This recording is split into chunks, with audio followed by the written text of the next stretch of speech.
thought I should make a quick video coming from Joan Vaughan home in the Mums and Toti that's run by Durban Coastal Mental Health, where they get their funding from.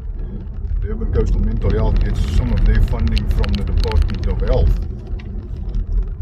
Their electricity has been cut last week by the eThekwini municipality. This is a home for disabled people. But just to bring it to light, I thought I need to put it into perspective. So the Durban municipality has got an annual budget of, well, this year it's just over 62 billion for this year. But last year was 56 billion. But we've racked up debt to the amount of 37 billion rand. And this has been coming for the last 3 years. Now the scary part is this, that 75% of this debt is made up from normal household debt, which is water and electricity. So my point is, if people can't pay their normal water and lights bill for the last 3 years, they're not going to run into money all of a sudden tomorrow to pay their debt. But that was not the crux of the main crux of the matter. The fact is that government organizations, Section 21 schools, PRASA, Transnet, these guys also don't pay their debt on time, and they also owe the municipality millions of rand. So we made a bit of a stink about it to say, listen here, we need to keep these parastatal organizations to account. They need to pay the debt. Why should the ratepayers pay their debt and fend for them? But then I also asked the CFO to find out. I serve on the finance committee meeting in eThekwini. Two sittings ago, I asked him, how is it possible that we can allow debt to accumulate for 3 years to the amount of 37 billion rand? If I don't pay my debt, if I don't pay my water and electricity bill, within a month or two, they come and they cut my power. They come and cut my electricity, they cut the water. So his answer to me is no, because water and electricity is a basic human right. So therefore, they don't just cut people's water.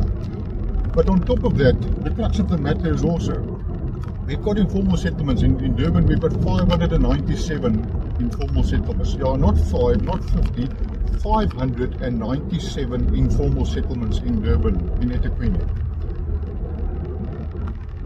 If someone comes and occupies a piece of land, a piece of ground, he puts 4 stakes of poles in the ground, chucks a mattress inside the pillow and his toothbrush next to it, and he can stay there for 48 hours.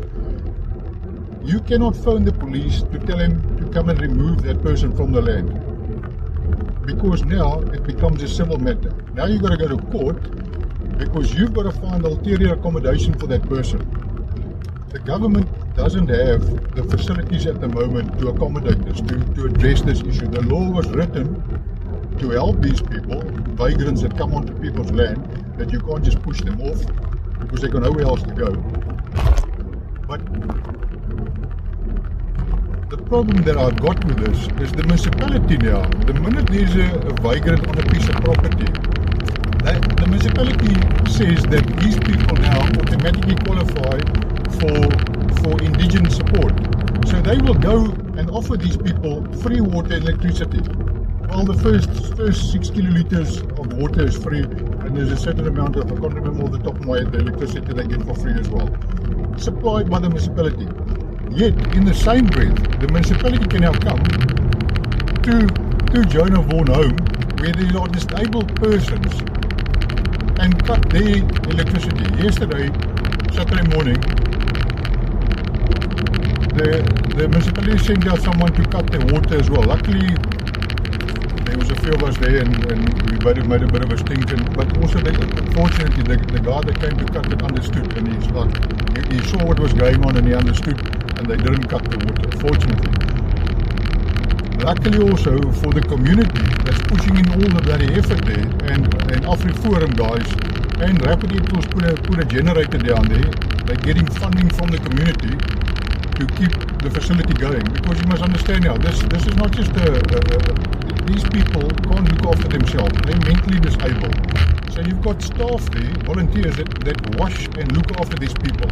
You can't just take their swelled clothes and stick it in the washer. You need electricity to run the washing machines. And also there's water and stuff. The clothes needs to be boiled because there's a health risk here, because they can get other diseases carried over from one person to the next because of the dirty clothes and they swell themselves. So they need electricity. It's just sad to see how this government doesn't put things, priorities first. The Durban Coastal Mental Health Organisation, which is an NPO, they get 127 Rand per person per day from the Department of Health.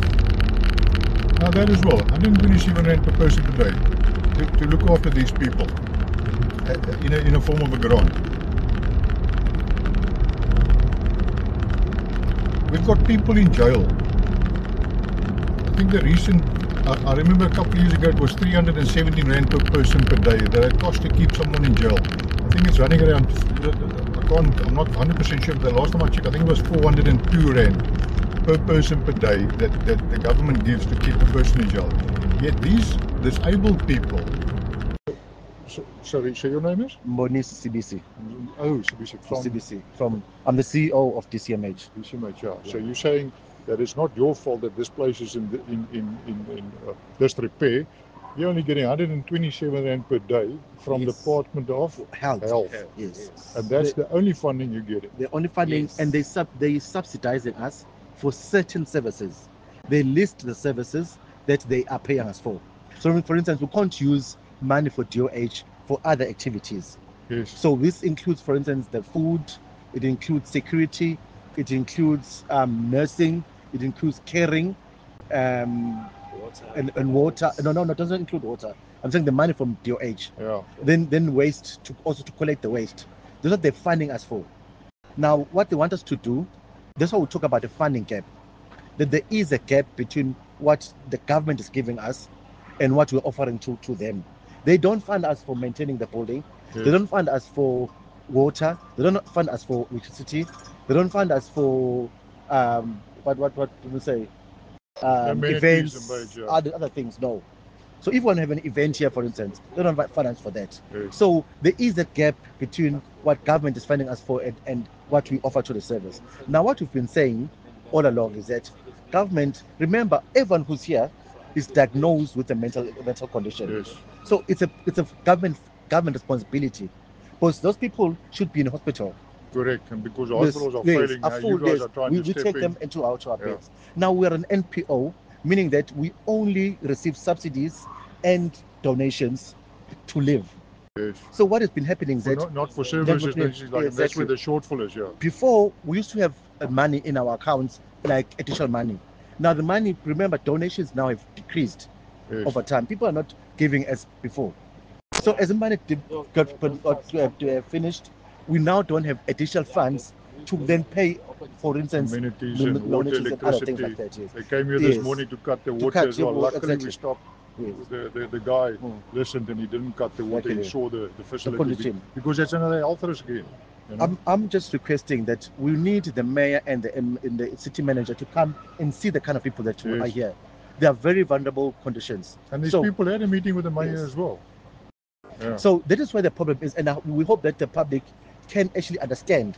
And that's why we do appreciate the parents and the community here who come and assist. Yeah. Because that's because the only way. It looks like you are the problem. That's a problem. You know? And that's the message we're getting. This NPO is getting money from the government, and they're not paying the bills. We can show you the money we received, and we can show you the invoices that every month the finance department goes to district health, and they're going to account for what they spent the previous month. Yes. Before we can get the next subsidy.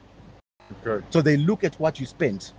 And if we spend on things that it's not part of the SLA, they don't give us enough money for the following month. Service level agreement Yes. that you've signed. Yes, Yeah. of course, SLA with the DOH. Okay. Yeah.